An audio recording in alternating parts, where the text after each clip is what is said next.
I want to be the best, to leave my mark on the history of football. This is a blessing because I'm doing what I love the most.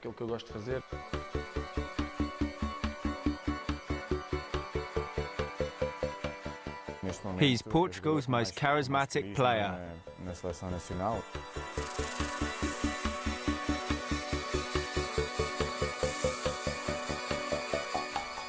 But in terms of sheer ability and imagination, Cristiano is without doubt, he's looking the best now. Cristiano Ronaldo is United. He's skillful, he's the best player at United, best player in the world. What can I say? He is.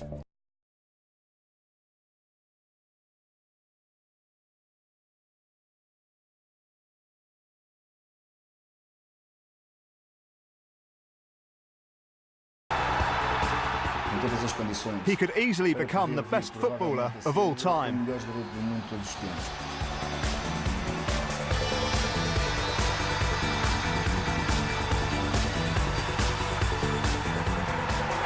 watch this. It's all about Cristiano Ronaldo. No one else matters. Who's had an unbelievable season. For me, he's the best in the world.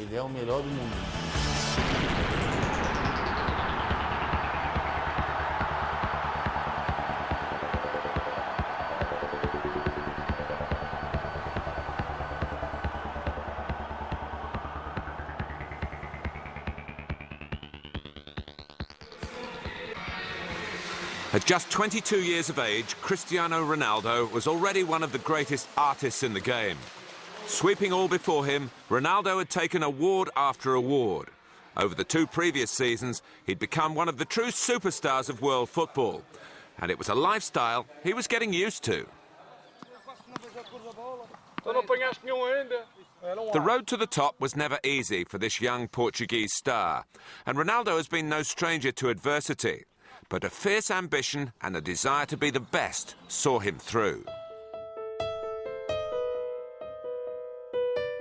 Funchal, Madeira, 1985, at 10:20 a.m. on Tuesday, February the 5th, at the Hospital Cruz de Carvalho, the youngest of 4 children was born to Dolores and Dinis Aveiro.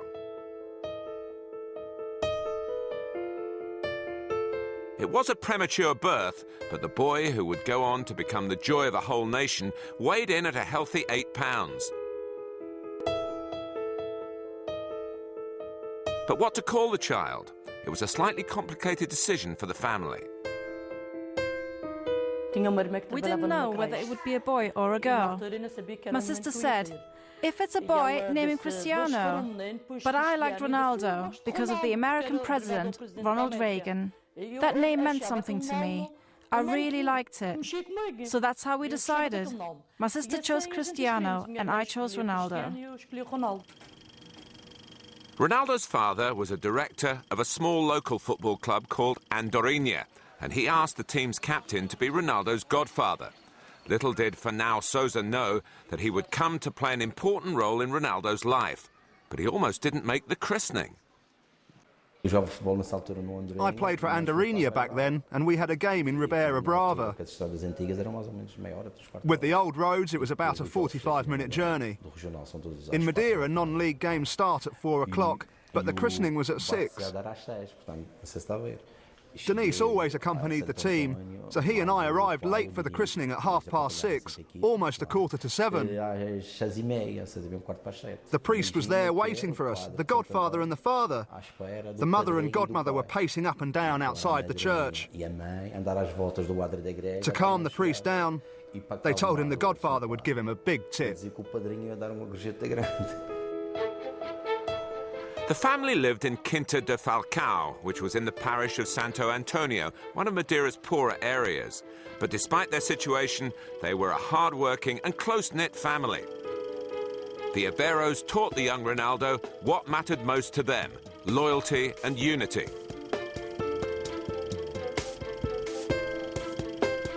The Cristiano Ronaldo story really begins here, outside the family home.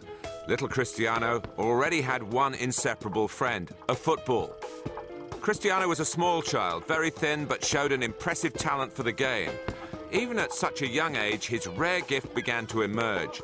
and Cristiano's skill with the ball began to turn heads around the neighbourhood. He was always playing up and down, up and down. The ball never touched the ground. It touched his head, knees, shoulders, but never the ground. He could spend half a day without dropping the ball. He used to run with weights on his feet. Why? So he could run faster. He was addicted to press-ups too. But most of all, he was modest. Everything he did was centred around the football. All he wanted was the ball, and he had a gift for playing and doing those things he does. We knew he had a gift for playing football, but we never knew he would reach the top. When he got home, I'd tell him to do his homework. But he used to say that he never had homework to do. I'd be making dinner, and he'd just grab a yogurt and some fruit, and he'd jump out the window and run off. He wouldn't come home until 9 o'clock at night. I was always playing football. It was what I loved to do with my friends. The street where we played was on a slope, with buses and cars going past. We would use rocks on the streets for goalposts. When the bus came, we took them away and then put them back again to keep playing. At the age of 6, Ronaldo took the first major step in his remarkable journey in football. He joined his first team, Clube de Futebol Andorinha. My cousin played for the club and invited me to join, so I could see if I wanted to play for a team. That's where I started out. We practiced almost every day. I started practicing and I liked everything about it. That's where I grew up.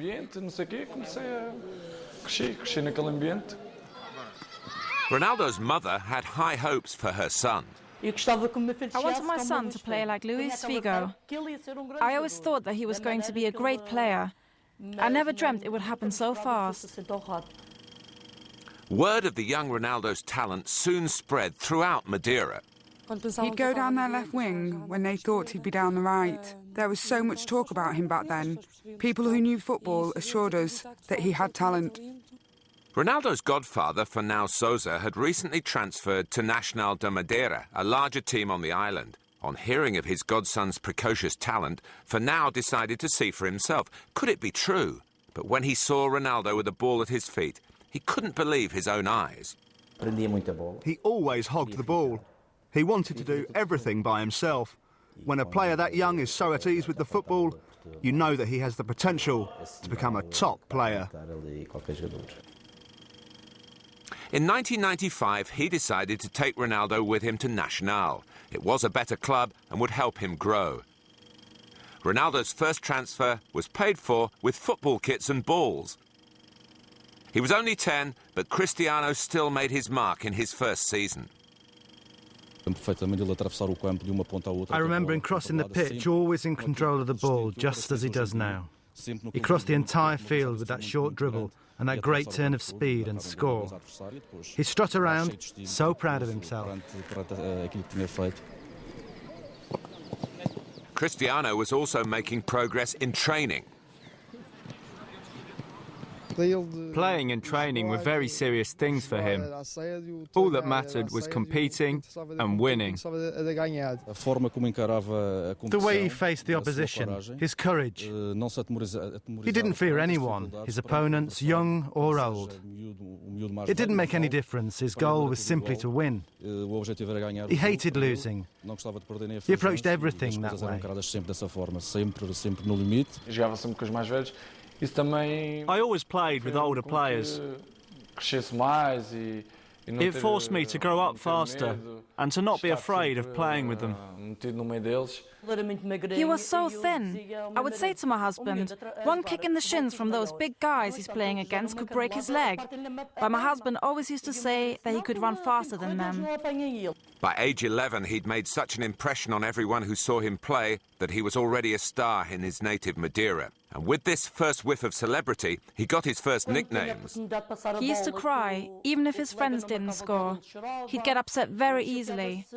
And so people gave him nicknames. They called him Crybaby and also Little B, because no one was able to catch him on the pitch. It was soon apparent that Nacional just wasn't big enough to handle this special talent, and Finau's decision that Cristiano's future was on the Portuguese mainland easily followed. The godfather soon came up with a plan. Nacional owed Sporting Lisbon €22,500 but didn't have the money to pay off the debt. So President Rui Alves decided that Ronaldo would go to Sporting if Sporting forgot the debt. That was the plan, but Alves and Nacional knew that Sporting would take some persuading. There was one man in Madeira who could help thrash out a deal between the clubs. Judge Marques Freitas, a Sporting fan with a good reputation on the mainland. Aurelio Pereira told me that for Cristiano to get to Sporting, they'd need to do a technical report. But if we got the kid to Lisbon, they could see what he would be worth. So we bought a ticket and he went to Lisbon. Benfica also wanted him, but I preferred Sporting because that's my team. I told his godfather he's going away now so that he'll go on to become a great. It was 1997 and Ronaldo was now 12 years old. It was decided that he would go to Sporting for a trial during the Easter break. I was confident and excited, thinking, oh God, I'm going to Sporting for trials. I didn't sleep at all that night. I'd never even been on a plane. I went with my mother. I was very nervous, small and thin. But it was a good experience. I knew I was going to make it and show I was a good player. And I knew I would get into the team straight away, right from the very first training sessions. The big day, 17th of April 1997, coaches Osvaldo Silva and Paulo Cardoso were there to welcome him and put him to work with older players. It wasn't long before Sporting Lisbon was dazzled by the youngster from Madeira. We organised a trial match, and when the game began, Ronaldo soon got the ball. He went past 2-3 players. Osvaldo Silva and I looked at each other and said, here's something special. At the end, all the players gathered round him. Everyone knew here was a special player, an amazing kid. After that trial, Ronaldo received his first technical report. A player of unusual talent, very advanced technically, an excellent dribbler, both on the ball and off it. Sign him up. I didn't have much experience at the time, but after that first trial, I felt something incredible. I had never seen such quality in a player. His obvious personality and familiarity with the ball made me confident enough to write that report, along with the two other technicians, in order to persuade the Sporting management that he was worth that kind of money. Ronaldo returned to Madeira a week later. It was now left to Aurelio Pereira to persuade Sporting's management that the kid they'd just seen was worth the money. It was a bit strange to pay for a 12-year-old. We don't usually pay for kids of that age. But they said that that was the only way we could get him, and they promised he was exceptional. To this day, Sporting has never paid anything near that much for another 12-year-old. The report persuaded Simoes de Almeida, while Aurelio Pereira was so sure of Ronaldo's quality that he wrote an extra note, which proved decisive in convincing Sporting's manager to sign Ronaldo. Although the sum seems to be absurd for a 12-year-old, it's a great investment taking into consideration the trials held by our technical team. 28th June 1997. Another giant stride for the young Cristiano. He would return to Sporting for the beginning of the next season in August 1997. He would live at Sporting's Alvalade Training Academy. First, though, there were emotional farewells to family and friends as he prepared to face a new world alone. I remember saying goodbye to my sisters and my mother. It was so sad. My sisters and mother were crying, but it had to be done. I remember being on the plane at the airport, surrounded by my family. And when the plane took off, tears ran down my face as I saw my brother and sisters and mother crying because of me. But that's life. It's only natural.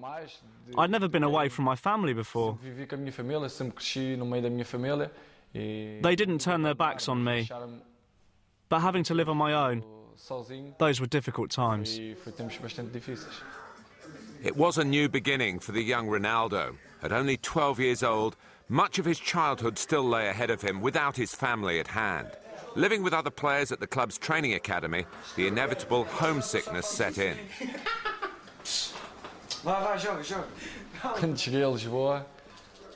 When I arrived in Lisbon, it was like people were speaking a different language. I spoke with a Madeiran accent, a bit like I still do when I'm with my family. But it was almost like a totally different language. I arrived with my Madeiran accent, and then there were other changes. The people, the life, the stress levels, everything was different. It wasn't easy to live with people I didn't know. There were lots of them too. Over 20 athletes, all older than me. Fabio and I were the youngest. At first we used to cry a lot, we were homesick. And I'd speak 2 or 3 times a week with my family. We used to buy those 50-unit phone cards. We'd call our families, and I'd look at the units clicking down while I was talking to my brothers and sisters. I remember it like it was yesterday. It was hard. I cried every day with my friends. But as time went by, things got better. The players and the directors were always there for me and gave me good advice. Outside football, Sporting provide their athletes with an education. Leonel Pontes, a coach also from Madeira, became Ronaldo's guardian. He was chosen to look after him both on the pitch and at school. He was a smart kid, but he didn't like to study. His dreams and ambitions were all about football. He liked football so much that school was almost a hobby. When he did his schoolwork and homework, he was an average student, not a bad one. English was his worst subject at the time. Once I arrived on the mainland, everything changed. Even football and friends. Not that it's necessarily right. But school becomes less important in a training centre. We think more about football instead. I wanted to finish and to complete my studies. That was always my intention. I found English very difficult. Sometimes I skipped classes. I didn't pay attention, or I cheated on tests. I never thought that I'd ever need to learn English. Lembraste muitas vezes agora? Lembrei-me. E agora precisavas dessa disciplina. But when I speak with youngsters today, I always say to them, you may not like school, but try to go as far as you can.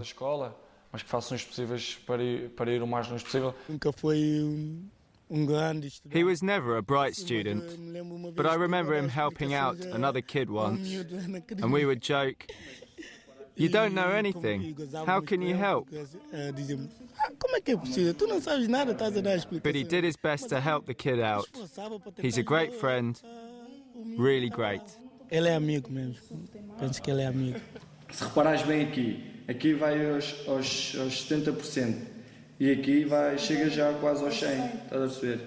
E se vês aqui, este não tem nada a ver com este. Paulo Cardoso and Leonel Pontes became Ronaldo's coaches, friends and parents. And Ronaldo needed them as he was forced to grow up overnight. One way that Cristiano could forget his problems was to focus on his unwavering desire to become the best.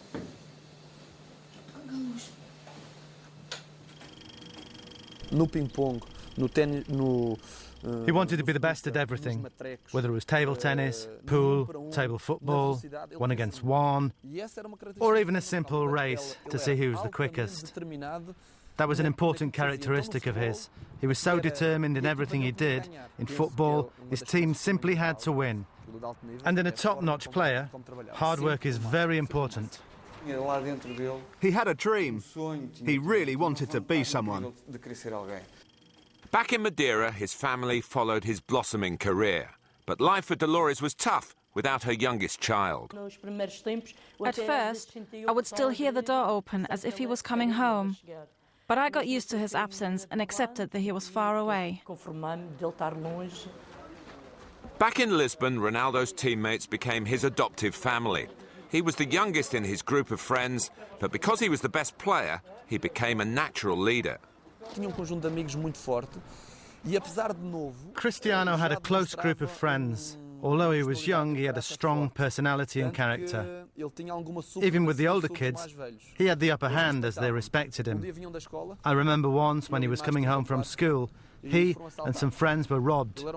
He was the youngest, but his older friends ran away. He fought back against the muggers, and no one robbed him. That said a lot about his personality. As well as honing his skills on the pitch, Ronaldo also worked hard in the gym. Once we caught him working out in the gym without any authorisation at 1 in the morning. Why? Because he always wanted to work, to achieve more. Even in their rooms, some kids would work out every day. They saw it as a way of improving. They knew they would get better. Although they received some money as part of his contract, Ronaldo's family continued to work hard to support him. They sent him cash and gifts whenever they could. When Ronaldo first started at Sporting, he earned €50 a month, and that really wasn't much at the time. His friends all wore designer clothes and shoes. So his brother and sisters and I started sending him an allowance so he could buy stuff and keep out of trouble. I remember him asking for a pair of all-star trainers. I bought them for him and sent them together with a €50 note. He was so happy.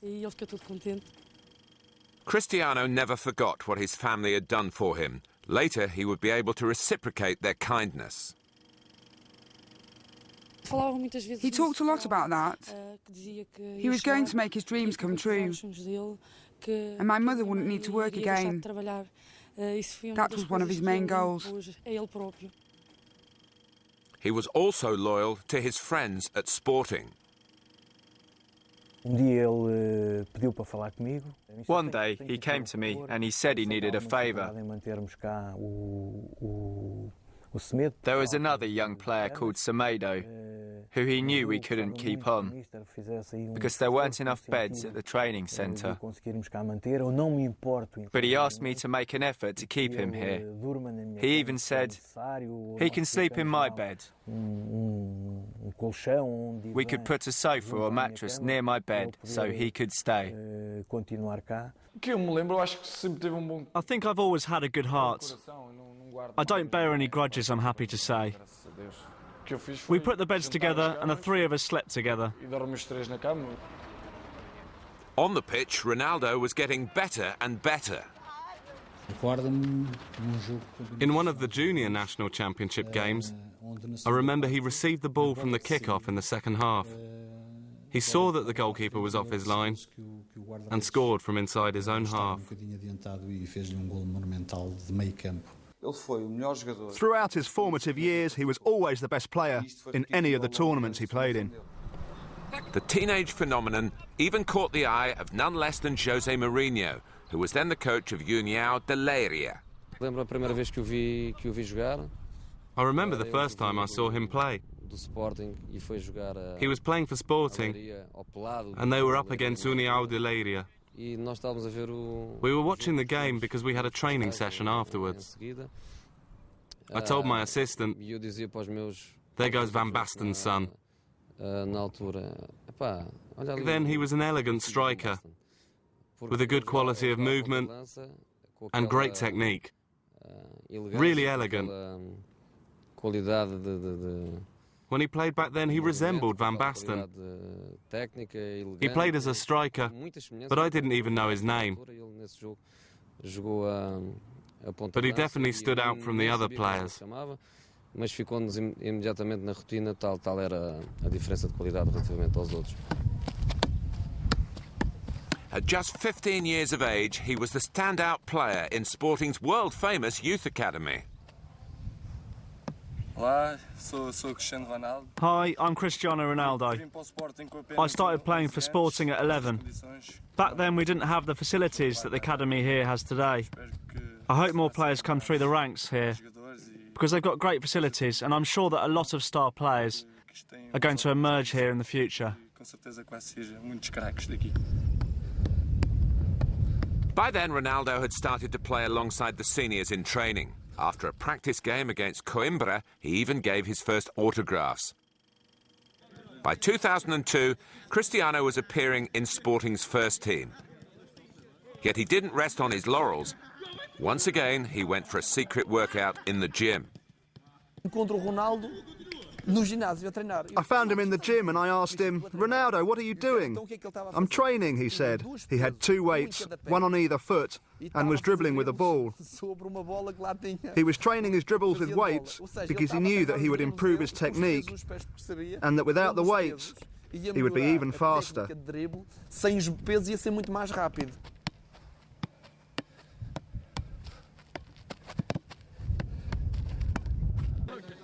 That same year, he played his first European game against Inter in the preliminary stages of the Champions League. Yet, as he set off for Italy, Ronaldo's mind was obviously elsewhere. He had the Sporting suit, but no smart shoes. No shoes at all. So, because we wore the same size, he asked me to lend him a pair. I lent him the pair that I'd worn at my own wedding. He wore the Sporting suit and my shoes. On the return trip, Rui Jorge stole his shoes because he was the youngest in the squad, and he ended up coming back barefoot.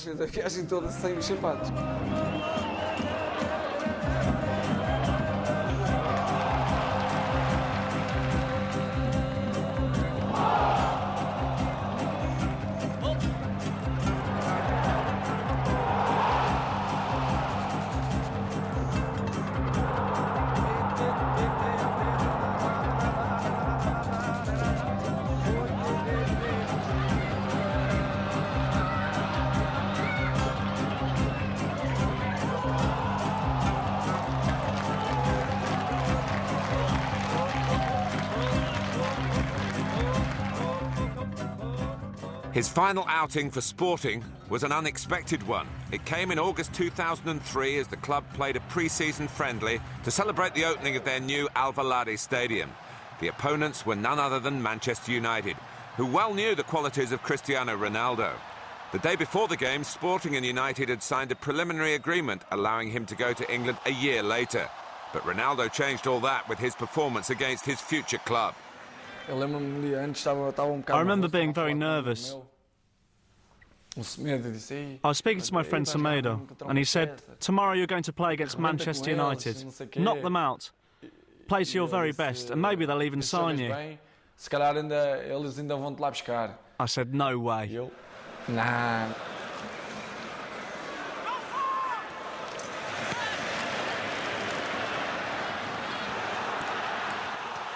After his performance against us in the Sporting, we couldn't wait.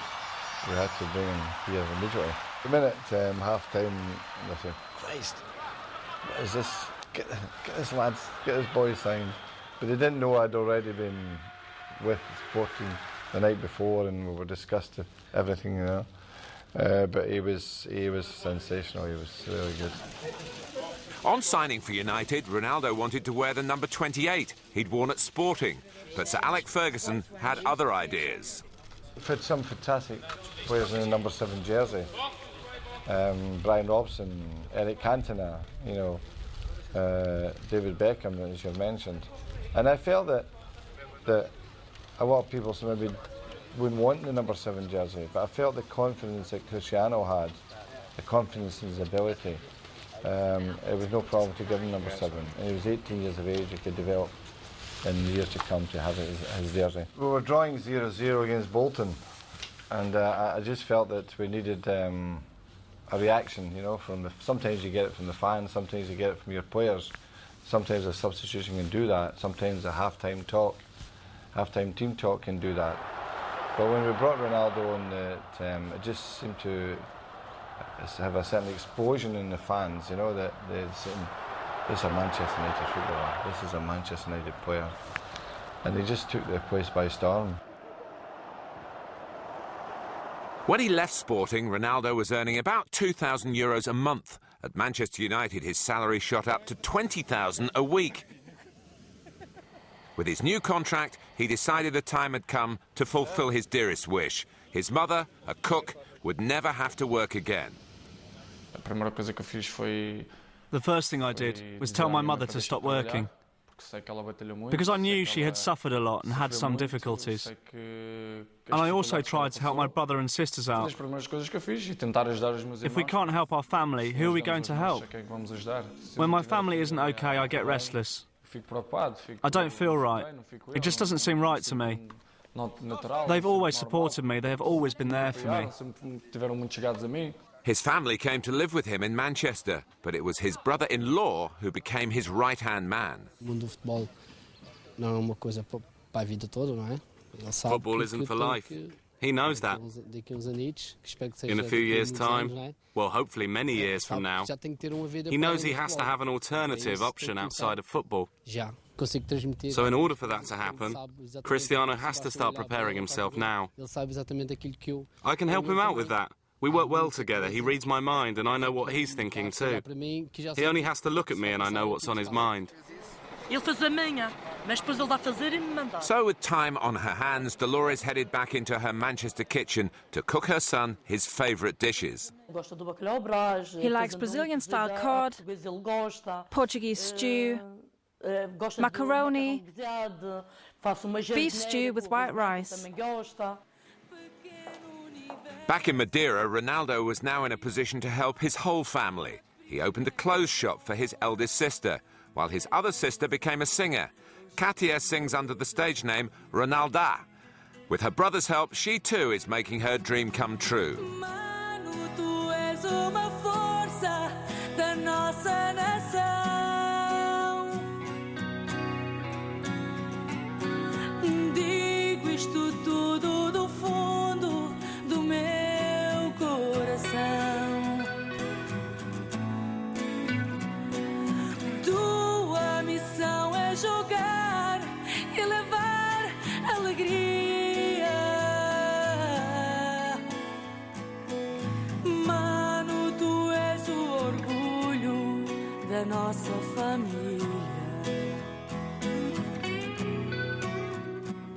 At Manchester United, Ronaldo's star was rising. An icon now in Portugal, it wasn't long before his advertising potential was recognised. In 2004, BES plastered Lisbon billboards with Ronaldo's image wearing the national team's colours, even though we didn't know if he'd be selected for the final squad. But the risk was never too great.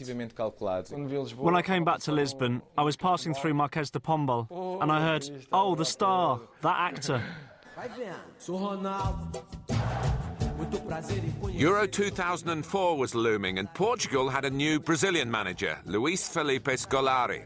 He was well used to prodigies by the name of Ronaldo, so his hopes were already high for Cristiano. I knew Ronaldo from the Brazilian national team and Ronaldinho from there too. So I knew both those two football stars with the name Ronaldo. So I was hoping that Cristiano would also be as good, or that he had it in him to become as good one day. Euro 2004 was held in Portugal, and the tournament signalled a brave new dawn for both Portuguese football and Ronaldo. When he finally made his breakthrough, Portugal were up against it, having lost their opening game against Greece. Lesser players may have felt the nerves, but Ronaldo didn't even blink. He burst onto one of the highest stages in world football, becoming one of the players of the tournament. His impact catapulted Portugal into the final. Nothing was the same after Euro 2004 because the boy star had come of age.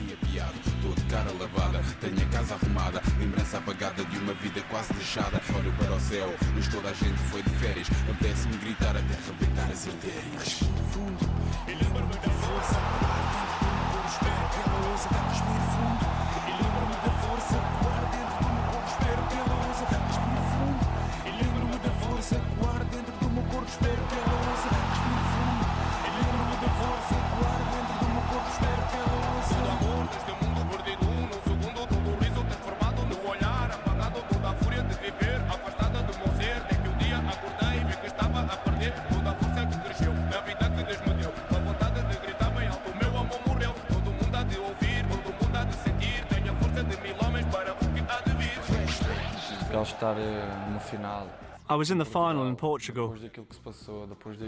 After everything that happened, after all the hype surrounding our country and the fans, it was just wonderful to be part of it all. I'll never forget it. Moments like that, they stay with you.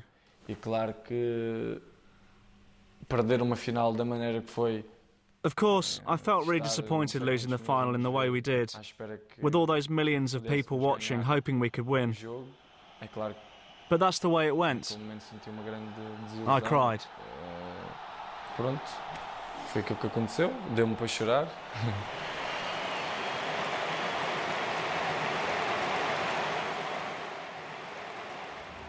The following year, Cristiano suffered greater heartache. His father died on September the 6th.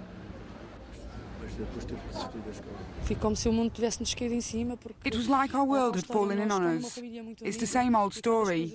When you have a tight-knit family, and when things go well, we think that we're indestructible, that bad things will only happen to others. Even though life was always hard for us, we always survived. But with death, there's nothing you can do. Ronaldo was everything to him. He was so proud. And Ronaldo did everything he could to help him. But all the money in the world couldn't change a thing. He couldn't help my father. He asked, "What good is all my money?" He said, "We should make the most of life. Enjoy it, because that's the way it is." At the time, Cristiano was on international duty in Russia, preparing for a crucial World Cup qualifier. Scolari received the news and had the difficult task of informing his young star. The death of his father reminded me of the death of my own father. We talked for a while, and Ronaldo was able to calm down a little bit. He obviously wasn't at peace with what had happened, but he was more relaxed. We shared the same grief, and because we had that between us, we also shared the next moment. I asked him whether he wanted to play or not, and he decided to stay with us. These are the moments that football gives us. It's something wonderful. There are difficult times, followed by unforgettable moments. And they generally come from decisions like that. He knew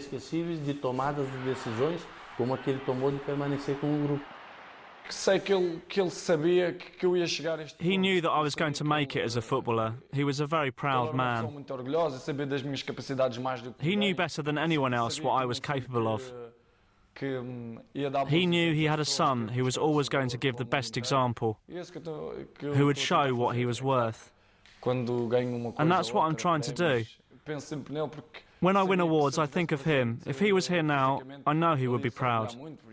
He would be boasting to his friends, as he was always quite proud about me. But I know he's still here in spirit.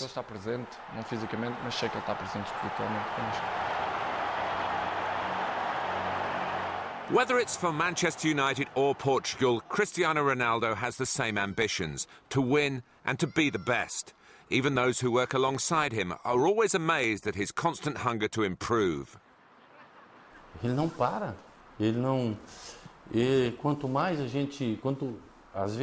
just doesn't stop, no matter how much you demand of him. Sometimes, when we ask them to go a little bit easier, to avoid injuries, for instance, he wants to work even harder. If you set him a hard task, he just wants more. And that's what I like about Ronaldo. That, and also the way he treats people. Olha o tio, dá sorriso. Dá sorriso, olha o tio. Agradeço imenso. Obrigado. He's generous and kind, polite, and gets involved in everything he does. I've had some great players here over the years. In my time, I've been here 20 years, and Brian Robson, Roy Keane. But in terms of sheer ability and imagination, Cristiano is without doubt, he's looking the best now. Every day he practices, every day he practices. So it's not an accident that how you see the improvement today as from when he arrived 3 years ago. It's not an accident, it's by his own design, his own desire, and his own determination to be the best. In 2006, he played in his first World Cup finals. This time, he went into the tournament as Portugal's star player.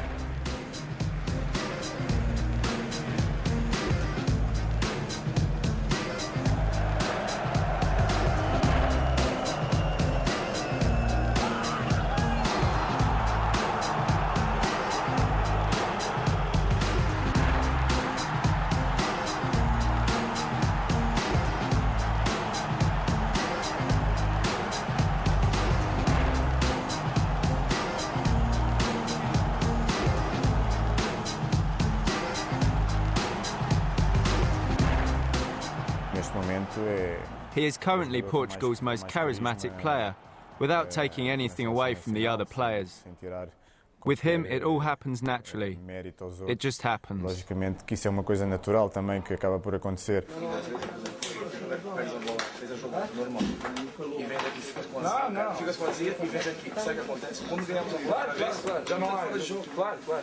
Before games, this is how Ronaldo discusses strategies and relieves tension. As ever, the ball is never far away.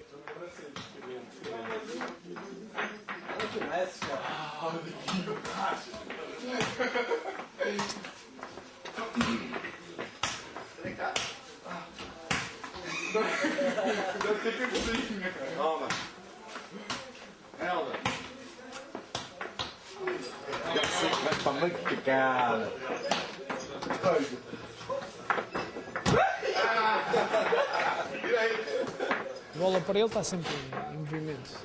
Whenever Ronaldo plays, the ball is always in motion. One of these days we'll have to glue the ball down. He always brings something new to the game.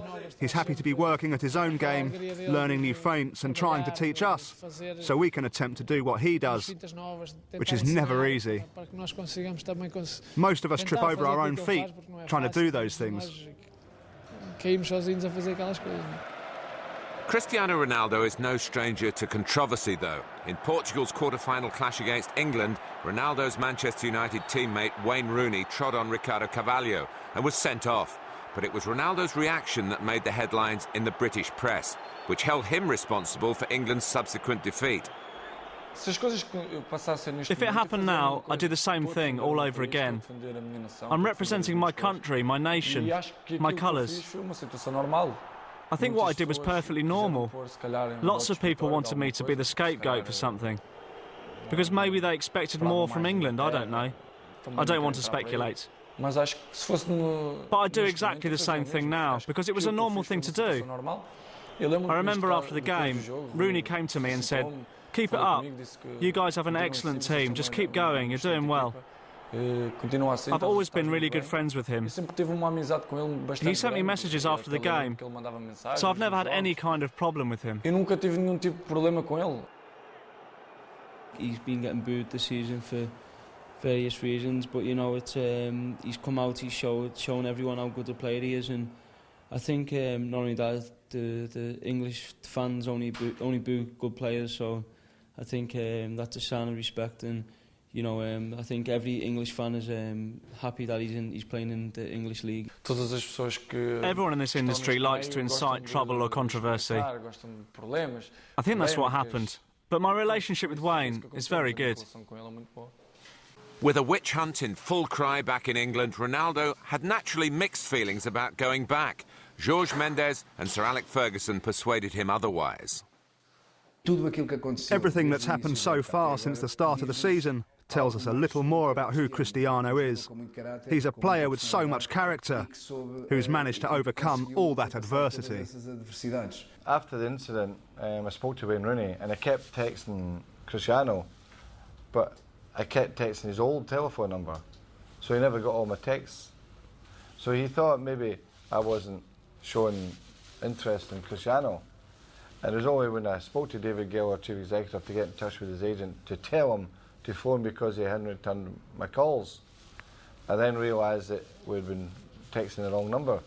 So I got his new number and I texted him again, and we arranged to go out to see him in Valdelobo with David Gill and I flew out in a private plane. And there were certain fears for Cristiano in terms of what was the reaction back home in England from the press, from visiting fans, from away fans. And I explained to him, look, that we are used to this, we know how to handle this type of situation, because we had a similar thing with David Beckham in '98 after the World Cup when it was red card. And they were burning effigies of David Beckham outside pubs and bars all over London. And our first game was in London, you know, in West Ham. And what I said to Cristiano is, English people, they seem to talk more than they actually do anything. I think they'll boo you. I think that there'll be some strong reaction in terms of noise from the crowd, but they won't do anything physically. They won't harm you physically. And he was a bit worried about that. We also, very importantly, we got him a new house in the country. It's very private, and all his family are there, which is very, very important, to be happy in your house, which he is now. And then the first game away from home was at Charlton. And of course all the crowd booed. But just before half-time, he got a ball, he beat a man and hit the bar with a fantastic shot, and everyone shut up. They shut up because they're terrified. They're afraid he's going to kill them. You understand? Yeah. So I said to him after the game, you've got the answer yourself. You can quieten him with your ability. And he'll never be afraid to show his ability, because he's got great courage. I didn't expect that kind of reception. It's never a nice thing to be booed in every stadium. But, on the other hand, some good can come of it. It makes you stronger psychologically. No amount of public abuse could deter the Ronaldo revolution that became the decisive factor in the 2006-07 season, in some style. It was Ronaldo's inspiration and his goals that propelled Manchester United to a Premier League title. He was the obvious choice for Player of the Year and Young Player of the Year awards, which spelt out that all his promise had come to fruition. The young Portuguese winger suddenly had the world at his feet, and he even won his bet with Ferguson that he would score 15 goals or more in the season.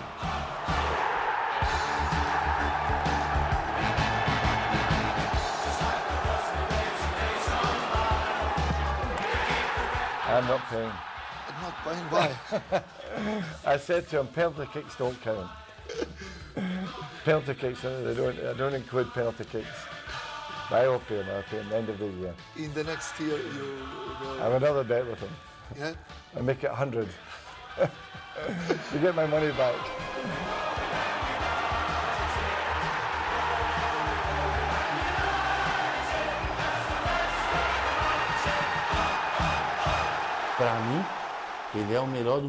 For me, he's the best in the world.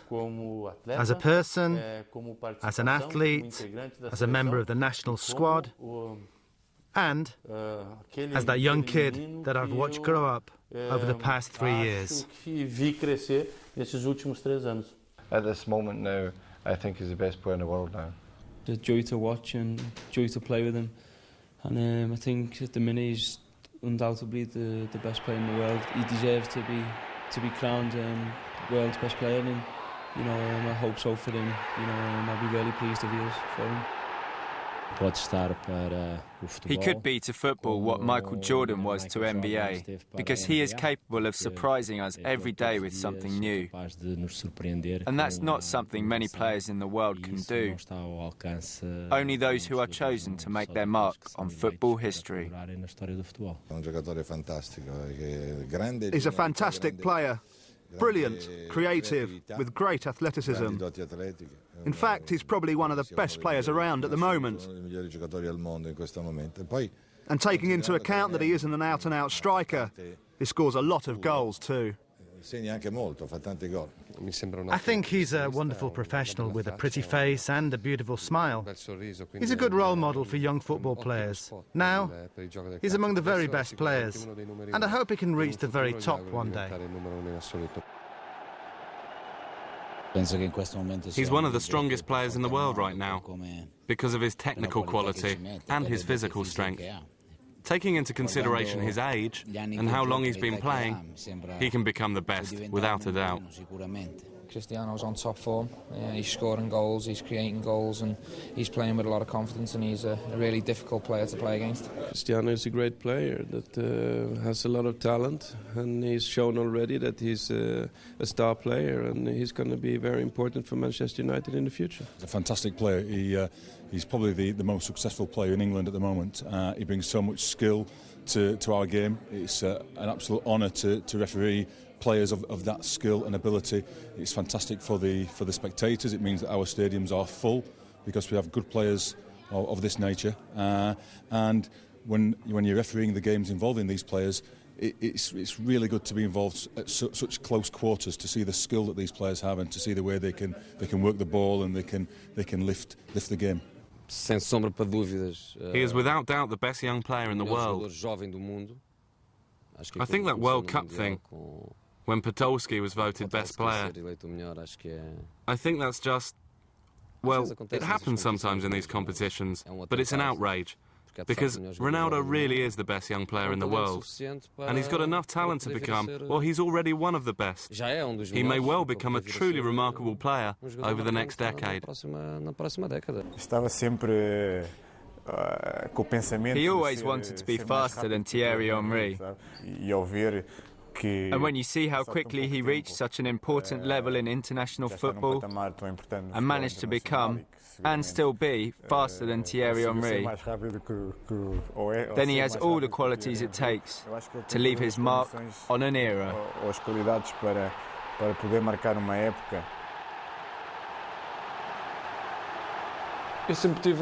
My ambition has always been to be the best. I've always said that I don't have a job, I have a blessing from God, because this is what I love best. And if this is what I love best, then what I want most is to be the best. Do you dream of being the best in the world? I won't pretend that I don't want to be the best one day. I dream of it often. I want to leave my mark on football history. And I think if I keep things up, if I stay humble, and if I'm always willing to learn new things, then I think one day I could do it. Working between offices in Porto and Manchester, Jorge Mendes is the man who manages Ronaldo's career. He's more than just the player's advisor. He's like an extended family member. And he's certain of one thing: Cristiano Ronaldo is nailed on for the 2007 World Player of the Year award. Right now, Ronaldo has no equal. He's got all it takes to become the best player ever. At his age, with the success he has already achieved, he's unique. There's no one else in the world quite like him. In 2007, Cristiano Ronaldo moved out of the city of Manchester and into the suburbs. His house has everything anyone could need: an indoor pool, sauna, gym, tennis court, and even a small cinema. Welcome to the wonderful world of Cristiano Ronaldo.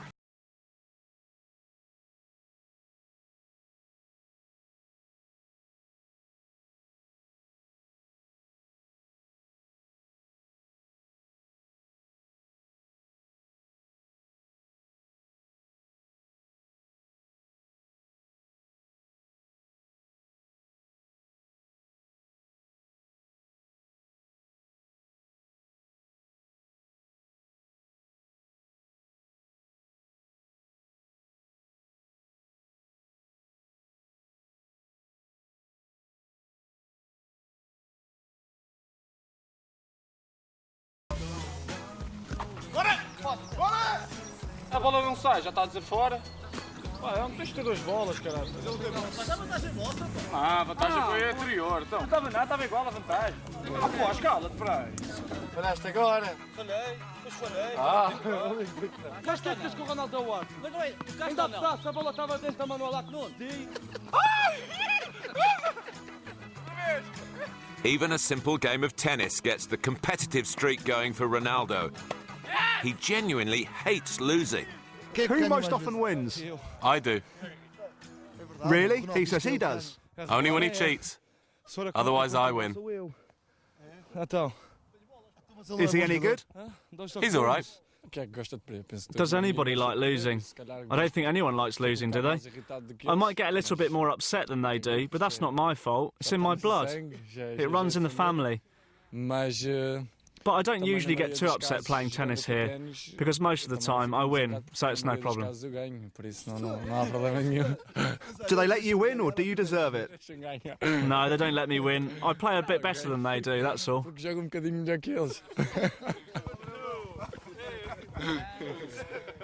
Things are less competitive in the kitchen, where Ronaldo's brother-in-law takes charge. When I'm not home, Cristiano tries to knock something up. So does Nuno. What does he know how to make? Who, Cristiano? He's good at making toast. No, he makes really good toasted sandwiches and milkshakes. They're excellent. We eat a little bit of everything. We try to cook everything. Lasagna, pasta, rice, anything. What does he like best? Well, he'll eat whatever's on his plate. He's got a big appetite. Isn't that right? A house filled with people we like makes things much easier. We feel good. We talk, we laugh, we joke around. It's much better than being alone.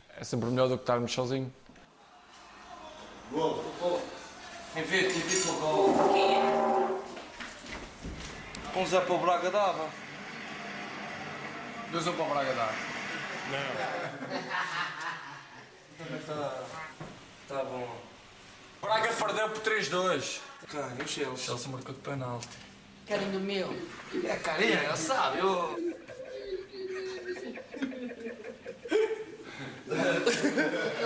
vai, mas o azeite. Every match day, the family go down to Old Trafford with Cristiano. But the sight of her son in action can sometimes be too much for his mother.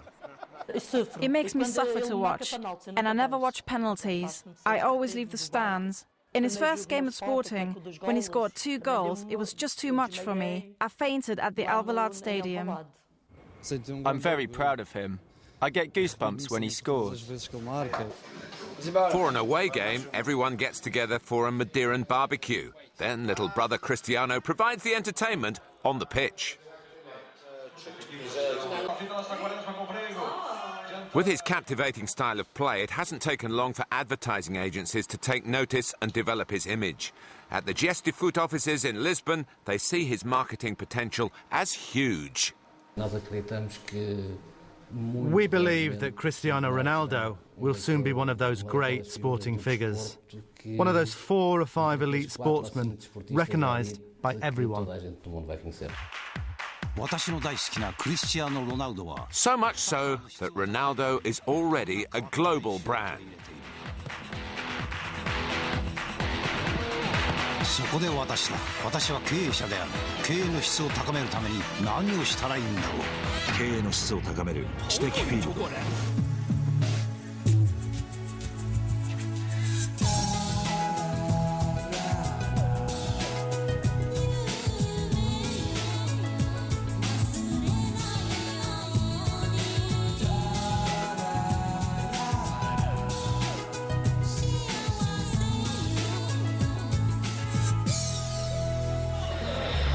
This is my story in Bali.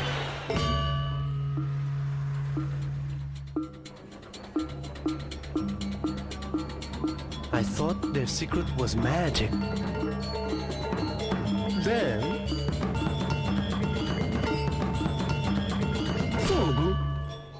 Try, mister, try. Extra juice? I know their secret.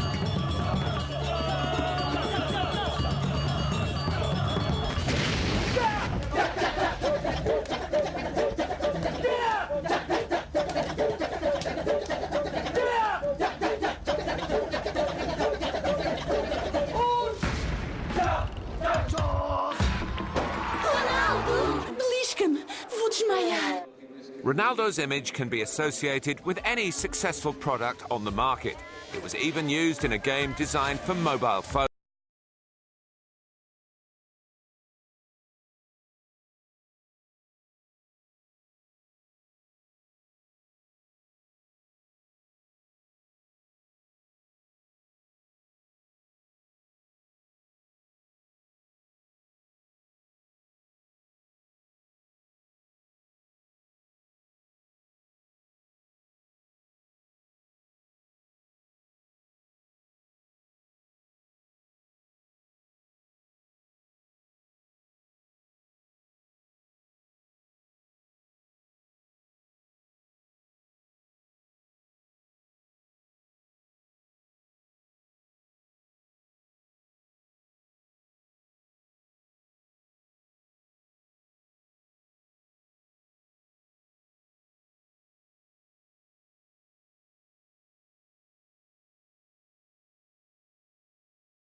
Ronaldo is one of Nike's elite group of athletes, along with his countryman Luiz Figo. But only Ronaldo has reached this elevated standing at the tender age of 22. His boots are tailor-made for his game, and Nike have a stylist who advises him on all his options. We know he's one of the fastest players in the world. So at the end of the day, he absolutely needs the fastest and the lightest boot that he can possibly have. So when we sit down with Cristiano, we really listen to his insight from the game that helps us to create simply the very best and the very lightest product that we can in the mercurial vapor to make sure he can perform at the highest level week in and week out. 3, 2, 1. Whether he's in the stadium or the studio, he maintains that same commitment so that everything runs smoothly. Even in front of the camera, Ronaldo is a perfectionist.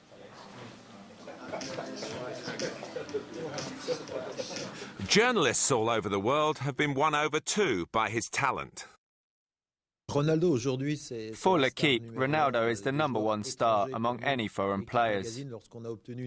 When we got the exclusive to interview him, he was our cover story, and it was a big event. Not just for the 3 million French people with Portuguese roots, and the Portuguese who live in France, but everyone in general was very excited to read about Ronaldo. He's a superstar. I think when he first came, people wondered if he was just a one-trick pony or a pony with lots of tricks. I think now they realise there's true potential there, and I think everyone, whether they be an Old Trafford fan or elsewhere, wants Ronaldo to remain a Manchester United player for an awful long time. He's a great player, one of the best. He's among, I don't know, the top 4 or 5 best players in the world. He's had a great season too. He always had the technical skill, but this year he became a clinical finisher as well and scored like never before. I think he's got better, and his performances in the National Championship and what happened at the World Cup helped make that happen. Ronaldo's football enchants Old Trafford week in, week out. He's a symbol of Manchester United's success and their current crop of star players. Fans come from miles around just to watch him play. The club shop sells thousands of products with Cristiano's image on them. Anything endorsed by the Portuguese star is a guaranteed bestseller, and the fans quite simply idolise him. Quality player, quality, best in the Premiership, what can I say? Excellent. Superb. He's God. What can I say? He is God. Magnificent, he's just the best.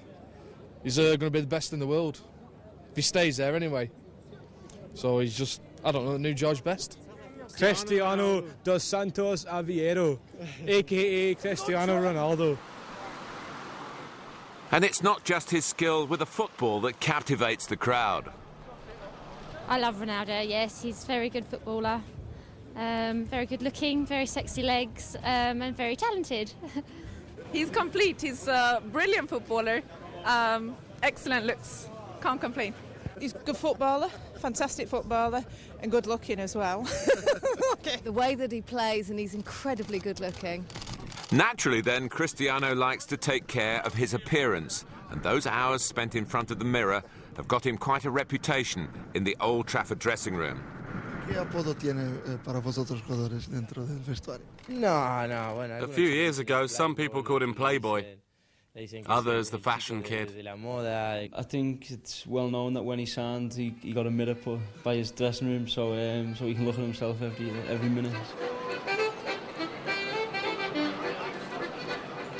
It's hard to walk through Manchester without seeing Ronaldo's image somewhere, but the player himself rarely goes out in the city. Whenever he does venture out, he wants to be just like any other young man of his age. If I wanted to go out this Friday, I couldn't, because I have to play on Saturday. We all have to prioritise what goes on in our life. In a footballer's case, we go out when we can. For example, if I have a game on Saturday and then I'm off on Sunday, I can go out, no problem. I can go for dinner or to a bar. I'm a fun person, so I like to dance, I like to sing and joke around. I like doing normal things.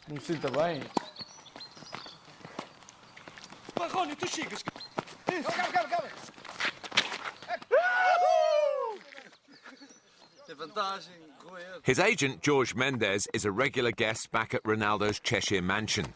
He too gets involved in those hard-fought games of tennis. Ronaldo winning every time, of course, by fair means or foul. The atmosphere is as relaxed and jovial as ever, and whenever there's a football in sight, the magic follows.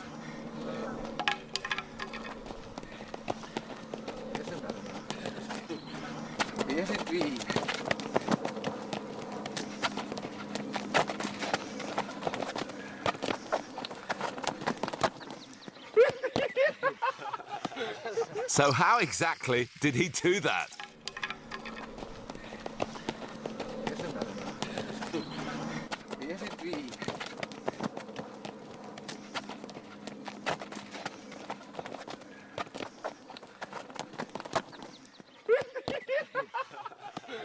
Vamos ao primeiro 11 minutos. Ronaldo inicia a jogada.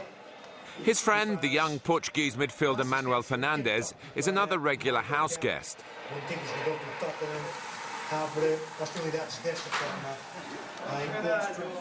Surrounded by friends and family, it's no wonder Ronaldo seems so focused, despite the money he now earns and the status he now has.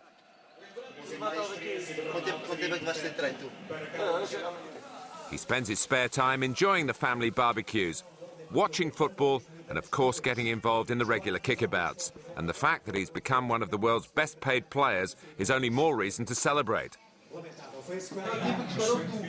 For someone who fought so hard to become someone, he's now enjoying his rewards. Not only can he help his family out as he always wished, but he lives in comfort and can afford to buy everything he ever dreamed of. Right now, I'm financially independent. Of course, that was one of the most important things for me. I have the cars I've always dreamed of. Cars that I like, the ones I dreamed of as a kid and couldn't afford back then, but can now. Why shouldn't I? I may see a ring or a bracelet or a necklace I like, but I'm not a total fanatic. I can go 4 or 5 months without buying jewellery. Every week he receives about 2,000 letters, fan mail from all over the world. It's cousin Nuno and friend Rogério's job to open each and every one. Lots of girls send him wedding rings. It's cool, it's cool. They send him rings, and they're all dressed up as brides using Photoshop. We have a fun afternoon. We all get together and spend great afternoons opening the letters. With Ronaldo too.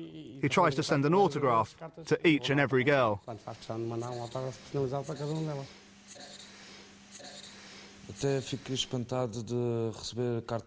He's amazed when he receives letters from Jamaica, Thailand, Brazil.